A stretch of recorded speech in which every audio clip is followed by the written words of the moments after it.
इधर आरोपी सुंदर महतो ने बाइक चोरी में पकड़े जाने के बाद अपनी गलत पहचान बताई थी। उसने खुद को चंद्रपुरा के तेलों का रहने वाला बताया था। जांच में पता चला कि वो यूपी के प्रतापगढ़ का रहने वाला है। रविवार की रात अमन सिंह के शव को मॉर्चरी में ले जाने के दौरान उसके कान में से ईयरबड बरामद किया गया। ईयरबड उसके बाएं कान में लगा हुआ था। एक ईयरबड उसकी चादर पर गिरा हुआ था। वहीं ईयरबड का डब्बा उसकी जीन्स के पॉकेट से मिला है। इसके अलावा अमन के शव को मॉर्चरी लेकर जाने के दौरान स्वास्थ्य कर्मियों को चादर में 5 खोखा भी मिला।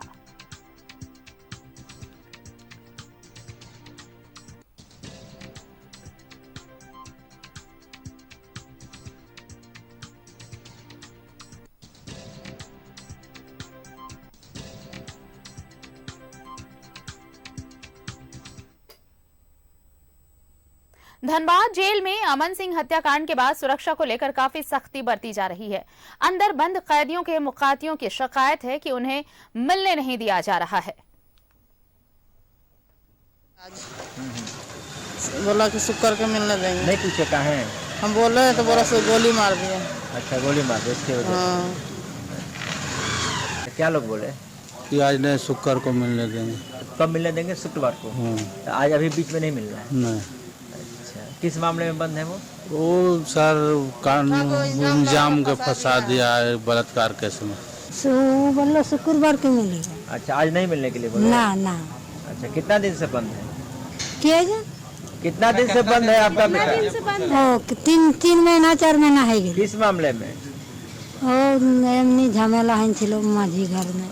से मिलने आई हूँ। मेरे हस्बैंड है जो रेप केस में, वो लड़की का फोटो भी मेरे पास है, उसका रिकॉर्डिंग भी है मेरे पास। वो छोटे में है और मेरे जबरदस्ती उसको फंसाया गया है पैसे का। पैसा का डिमांड कर रहा है 15 लाख रुपया। उसका नाम श्वेता, वो औरत है, 35-36 साल की औरत है, गांधीनगर की रहने वाली है, धंधा करने वाली वो औरत है। पति को फंसाया और उसका दोस्त लोग को भी फंसे। 1 महीना होने चला है। क्या बोला? वो लोग बोले कि अभी नहीं मिलने देंगे, शुक्रवार को मिले। हम लोग महीना भर हो गया, अभी तक एक बार भी नहीं मिले हस्बैंड। और सहयोगी अशोक हमारे साथ जुड़ रहे हैं, उनका रुख करते हैं। अशोक, देखिए 2 चीजें साथ साथ चल रही हैं। एक तो ये देखिए, इतनी बड़ी वारदात हो गई जेल के अंदर, उस कुख्यात को मार गिराया गया, जिसके लिए कई सुरक्षा के कड़े बंदोबस्त किए गए थे। दूसरी तरफ आप वहां नाकाम रहे, लेकिन अब जो कैदी वहां पर मिलने आ रहे हैं, कैदियों से जो मिलने आ रहे हैं उनके परिजन, जो छोटे मोटे आरोपों में जेल में बंद है, अब उनके लिए परेशानी बढ़ गई है। आप देखिए, अब उनका ये कहना है कि उनसे जांच के नाम पर, सुरक्षा के नाम पर उन्हें बहुत टॉर्चर जैसा महसूस हो रहा है कि बहुत सारी चीजें उनके हिस्से में आ गई हैं अब, कि मिलने इसलिए नहीं दिया जाएगा कि अभी अधिकारी पहुंचे हैं, अभी जांच चल रही है। तो अब दिक्कतें उन लोगों को जो छोटे मोटे आरोपी हैं इस जेल में बंद। जी अशोक। आपको मैं दिखाना चाह रहा हूँ कि देखिए अभी डीएसपी हेडक्वार्टर की गाड़ी अंदर प्रवेश कर रही है और देखिए एक जुडिशियल मजिस्ट्रेट की भी गाड़ी, सिविल कोर्ट की भी गाड़ी अंदर प्रवेश कर रही है। कि ये सबसे बड़ी खबर कि आखिर जो है जेल के अंदर जो खलबली मची हुई है, कहीं ना कहीं देखिए जांच करने के बाद जो की जा रही है, तो हम यह कहें कि पूरी तरह से जो है जेल प्रशासन अलर्ट मोड में है और इसके पहले एसडीएम भी अंदर गए हुए हैं। तो यानी एक एक पहलू पर जांच की जा रही है। और देखिए मैं थोड़ा आपको मैं अपडेट कर देता हूं कि अब जो मुलाकाती जो आ रहे हैं, उन मुलाकातियों को साफ तौर पर निर्देश दे दिया गया है कि अभी कोई मुलाकाती अपने कैदी या विचाराधीन कैदी से नहीं मिल पाएगा, क्योंकि ऊपर से आदेश है, निर्देश है, क्योंकि जेल की सुरक्षा में किसी प्रकार की कोई कमी न आए। यही कारण है कि जो है मुलाकाती करने के लिए जो आ रहे हैं उनको जो है यहाँ से जो है रिटर्न कर दिया जा रहा है। देखिए, जिस तरह अमन की जो हत्या की गई थी, वार्ड नंबर 3 में रहता था, और जो चंदन महतो उर्फ रितेश यादव जो प्रतापगढ़ का रहने वाला है, जो अपना एड्रेस बताया था कि मैं बोकारो का रहने वाला हूं, तो वो कहीं ना कहीं जो है पूरी तरह से यह बताया था कि उसी वार्ड नंबर 3 में वो भी गया था। यानी जो भी पटकथा लिखी गई थी उसी जेल के अंदर उसी वार्ड में लिखी गई थी। और उसके बाद जब वो अस्पताल वार्ड में जब भर्ती होता है, जेल के अंदर ही एक अस्पताल वार्ड बना हुआ है, उसी में जब एडमिट होता है अमन, जब उसकी मेडिकल बोर्ड जब गठित हुई थी, मेडिकल बोर्ड ने जब यह पाया था कि वो बीमार है, तो वो यह कहा था कि हमको यहाँ से कहीं और ले जाया जाए। तो वार्ड नंबर जब वार्ड कैदी में वो एडमिट था, तो जो आप चंदन महतो है वो वार्ड नंबर 4 से होते हुए वो कैदी अस्पताल पहुंचता है। वहां पे जाके उस समय घटना का अंजाम देता है जब वो अक्सर यह बताया जा रहा है कि अक्सर वो कंबल ओढ़ के सोया करता था और कंबल के अंदर में ही और मोबाइल से बात करता था। उस दिन भी वो किसी से बात कर रहा था और उसी समय घटना की अंजाम दी जाती है और उसके साथ साथ वो भागने का भी प्रयास करता है बाथरूम वगैरह की तरफ। वहां से मतलब उसको खदेड़ के जो है उसके ऊपर गोली मार दी जाती है। और मारने के बाद देखिए एक तीसरा पहलू सामने ये आ रहा है कि 24 घंटे बाद जो हथियार जो पिस्टल जो बरामद हुए हैं वो मतलब जेल के बाहर से जो जिधर बिजली विभाग है उधर झाड़ी से बरामद किया जाता है। कि सवाल यह खड़ा होता है कि वो चंदन जो है वो आखिर घटना का अंजाम देने के बाद फिर पिस्टल वो कैसे झाड़ी की तरफ फेंका। और एक सवाल और अशोक कि जिस चंदन के आरोपी की जो बात सामने आ रही है ये तो देखिए ये तो है ही कि उसने झाड़ियों में कैसे फेंका, इतना वक्त उसे कैसे मिल गया, जबकि जैसे यह वारदात हुई उसके बाद सुरक्षा तो और बढ़ा दी गई। दूसरी चीज ये कि उसकी आइडेंटिटी जो रिवील हुई है वो उसका पता अब देखिए यूपी के प्रतापपुर का नजर आ रहा है। अब जो सच्चाई सामने आई है कि जब वो बाइक चोरी के आरोप में यहाँ पर लाया गया था तब उसने अपना पता बोकारो बताया था। अब देखिए जब जांच में चीजें सामने आई तो वो प्रतापपुर का रहने वाला है, यानी कि ये कड़ियां वहीं से जुड़ रही हैं जहां से शुरू हुई थी। अमन सिंह यूपी का रहने वाला, वहां से उसने अपने क्राइम जो उसकी शुरुआत की, क्रिमिनल बना वो, उसने यहां भी कई वारदातें 30 से ज्यादा मामले यहां दर्ज थे। अब यहां से जब आशीष रंजन ने यह खुलकर कहा कि उसने इस वारदात को अंजाम दिया है तो ये शख्स जो आरोपी है उसका भी लिंक जो है वो यूपी से जुड़ता नजर आ रहा है। बिल्कुल, देखिए तमाम आरोपी, देखिए 2 आरोपी जो हैं उत्तर प्रदेश के रहने वाले हैं। एक चंदन महतो और एक रिंकू सिंह उर्फ धर्मेंद्र नाम है, वो रहने वाला इलाहाबाद का है। और इलाहाबाद यूनिवर्सिटी से ही अमन ने पढ़ाई की थी जब उसके हमारे पिता से बात की थी। और देखिए पढ़ने लिखने में अमन बहुत तेज था।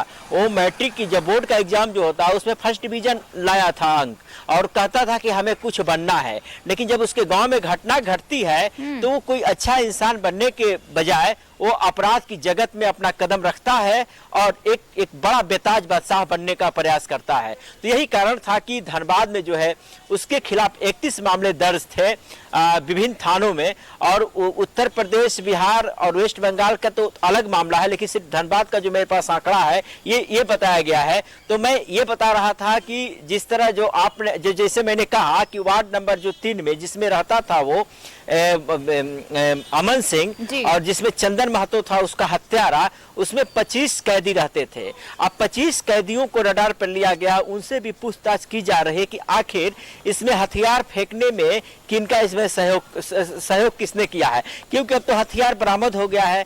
अब हथियार बरामद हो गया है तो फोरेंसिक टीम भी उसकी जांच नहीं कर पाएगी, फिंगरप्रिंट भी नहीं ले पाएगी कि आखिर इसमें किनका हाथ है। अगर सावधानी पूर्वक अगर पुलिस प्रशासन हथियार नहीं बरामद की हो तो उनके लिए कहीं न कहीं समस्या खड़ी हो जाएगी। तो कहीं ना कहीं हम यह कहें कि जिस तरह पटकथा लिखी गई थी उसकी हत्या करने के लिए एक बड़ी पटकथा लिखी गई थी। उस पटकथा में जो राइटर हैं, राइटर रिंकू भी शामिल थे और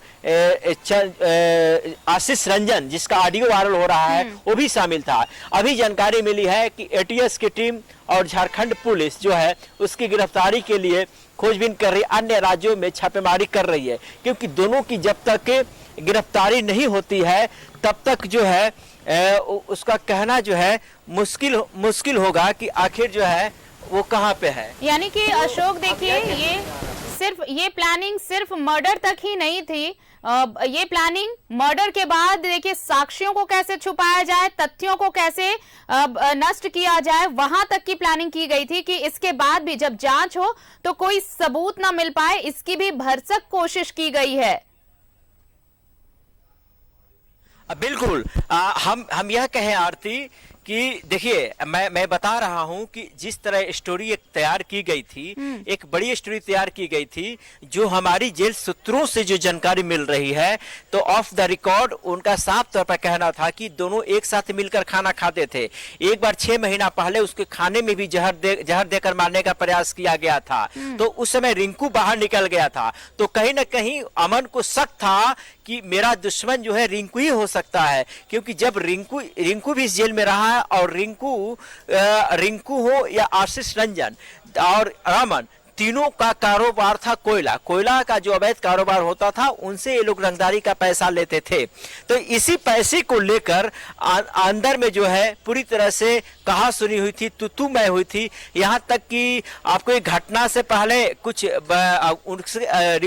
रिंकू सिंह के समर्थक भी इसमें बंद हैं और अमन के भी समर्थक इसमें बंद हैं। दोनों के बीच झड़प भी हुई थी। यह कहा जा रहा है कि हल्की फुल्की खूनी संघर्ष हुई थी, झड़प हुई थी, लेकिन इस प्रशासन को, जेल प्रशासन ने उस बात तक बाहर आने तक नहीं दिया। इसकी जानकारी आला कमान को दी गई, अधिकारियों को दी गई, जहां समझौता भी किया गया।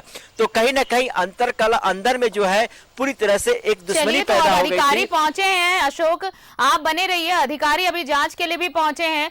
क्या कुछ रिपोर्ट तैयार होता है? सबकी निगाहें उस रिपोर्ट पर कि रिपोर्ट में क्या कुछ बातें सामने आ पाती हैं कि चूक कैसे हुई, कहां हुई और कौन कौन इसमें शामिल था। बहुत बहुत शुक्रिया हमारे साथ जुड़ने के लिए और तमाम बातचीत के लिए आपका। तो देखिए, अब 7 कक्षपालों की जो निलंबित किए गए हैं, वो उसके बाद भी कार्रवाई जारी है। अधिकारी पहुंच रहे हैं मामले की जांच के लिए, एटीएस की टीम भी पहुंची है, एफएसएल की टीम पहुंची है। लेकिन इस बीच जो बड़ी बात सामने आई है कि अमन सिंह की सिर्फ हत्या की ही साजिश नहीं रची गई, बल्कि हत्या के बाद सबूतों को कैसे मिटाया जाए, इसकी भी पूरी कोशिश की गई है।